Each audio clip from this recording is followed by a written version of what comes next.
Good morning students. Girdhardas Mundada Bal Bharati माध्यमिक विद्यालय के यूट्यूब चैनल में आप सब बच्चों का स्वागत है।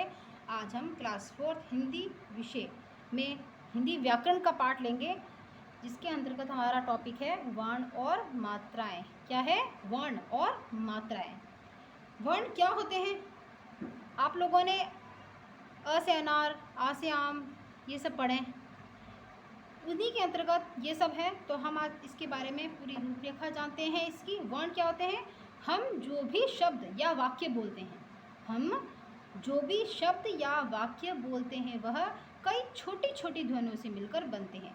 क्या होते हैं? वे छोटी छोटी ध्वनियों से मिलकर बनते हैं।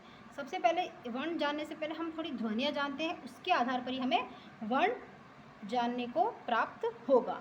जैसे मदन पुस्तक पढ़ता है, तो इसमें सबसे पहला शब्द क्या होता है? मदन। इसका हम थोड़ा वर्ण विच्छेद करते हैं। वर्ण विच्छेद का मतलब कि इसमें ध्वनियाँ कौन कौन सी है। जैसे म प्लस अ, ये अ क्या है? ये इसमें इसकी ध्वनि है। मदन में किसकी है? मदन में अ है। क्या है? मदन। अ प्लस द, वही सेम है इसमें, प्लस अ प्लस न प्लस अ, ये सब क्या है? ये सब ध्वनियाँ हैं। क्या है ये सब क्या है? ये सब ध्वनियाँ हैं। आगे देखिए पुस्तक में प है। अब इसमें किसकी मात्रा है? छोटे ऊ की मात्रा है, तो छोटा ऊ प्लस स। यहाँ पे आधा स है, लेकिन हम पूरा स लिखेंगे हलंत करके, प्लस त। फिर से वही त में क्या है? अ है मिला हुआ, तो प्लस अ प्लस क में भी क्या मिला हुआ है? अ। तो ये सब क्या है? ये सब ध्वनियाँ हैं। ठीक है। पढ़ता प है, प प्लस अ। ठीक है। ढ से ढक्कन का ढ प्लस अ। ठीक है। प्लस त में किसकी मात्रा है? आ की, तो प्लस आ। ठीक है। ये सब क्या? ध्वनियाँ है शब्द है इसमें, ह आ गया। ह प्लस इसमें किसकी मात्रा है? ऐ से एनक, किसकी मात्रा है? ऐ से एनक की मात्रा, तो ये आ गया। ये सब क्या मानी जाती है? ये सब ध्वनियाँ मानी जाती है। क्या मानी जाती है? ध्वनियाँ। देखिए, उपयुक्त शब्द एवं वाक्य कई प्रकार की ध्वनियों से मिलकर बने हैं। क्या बने हैं? उपयुक्त मतलब जो ऊपर दिया बताया मैंने अभी आपको, जो समझाया है, वो सब क्या है? उपयुक्त शब्द एवं वाक्य कई प्रकार की ध्वनियों से मिलकर बने हैं। इन ध्वनियों को और छोटा नहीं किया जा सकता है। जो ये ध्वनियाँ हैं, इनको इससे छोटा नहीं किया जा सकता।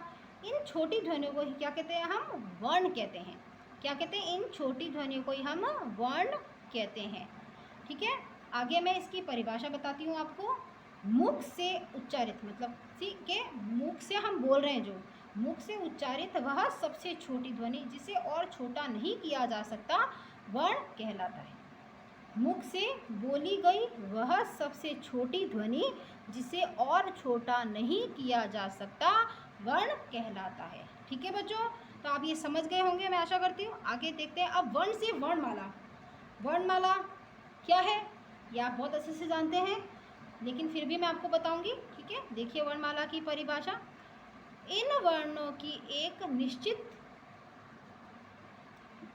संख्या है। इन वर्णों की एक निश्चित संख्या है। जब ये वर्ण एक निश्चित क्रम में होते हैं तो उसे वर्णमाला कहते हैं। क्या है? इन वर्णों की एक निश्चित संख्या है। इनमें एक निश्चित संख्या होती है। जब ये वर्ण एक निश्चित क्रम में होते हैं तो उसे वर्णमाला कहते हैं। हमने अभी जाना वर्ण और वर्णमाला के बारे में। किसके बारे में? वर्णमाला।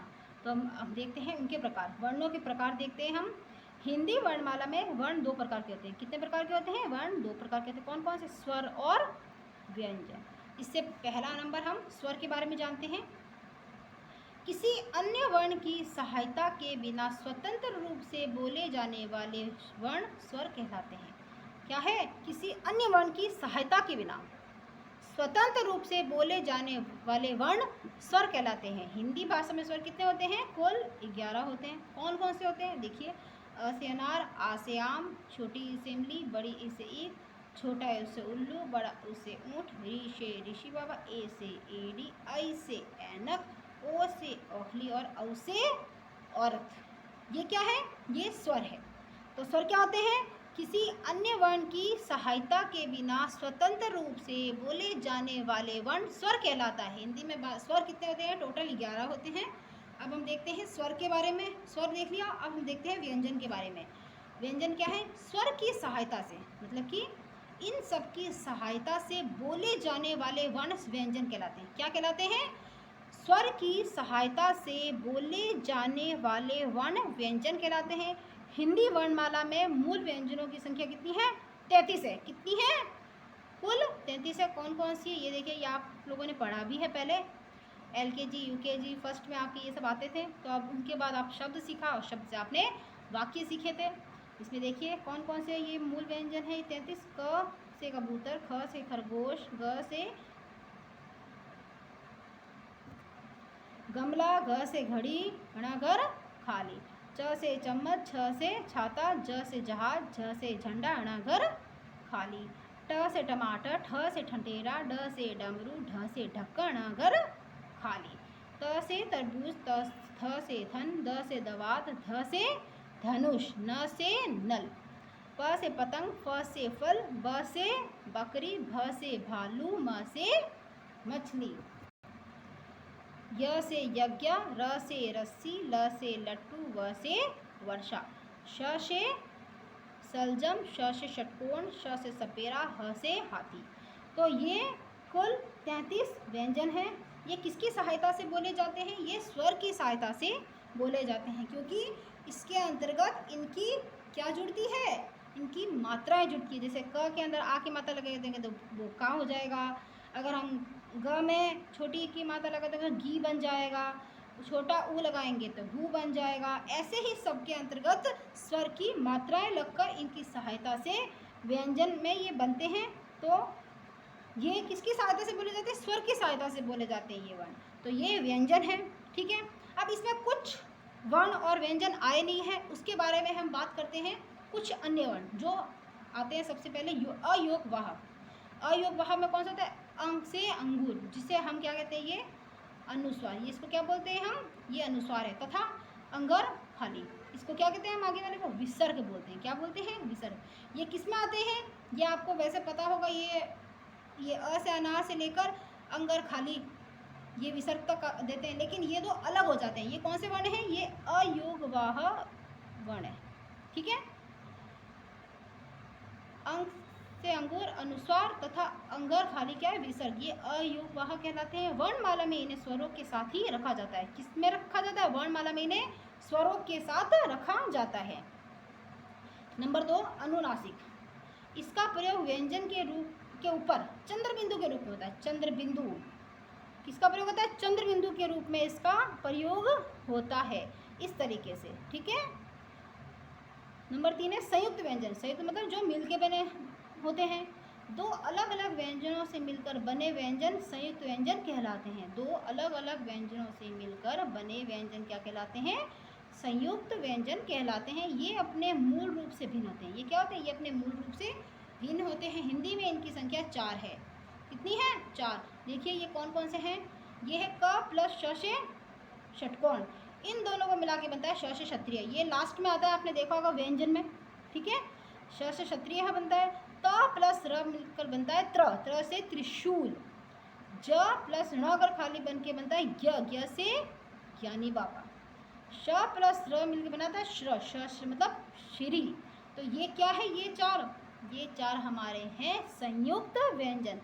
दो अलग अलग व्यंजनों से मिलकर बनते हैं व्यंजन, उन्हें संयुक्त व्यंजन कहते हैं। और ये मूल रूप से भिन्न होते हैं। और हिंदी में कुल इनकी संख्या 4 होती है।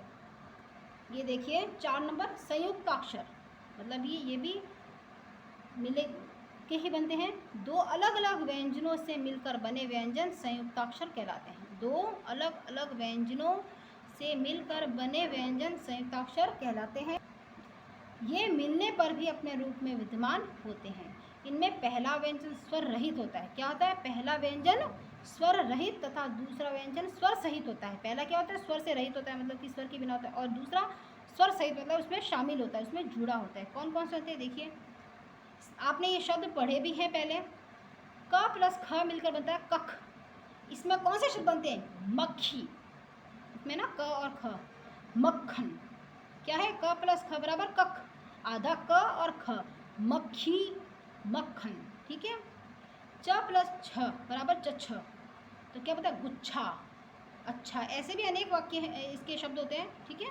प प्लस ये मतलब प्यार, प्याज। ठीक है।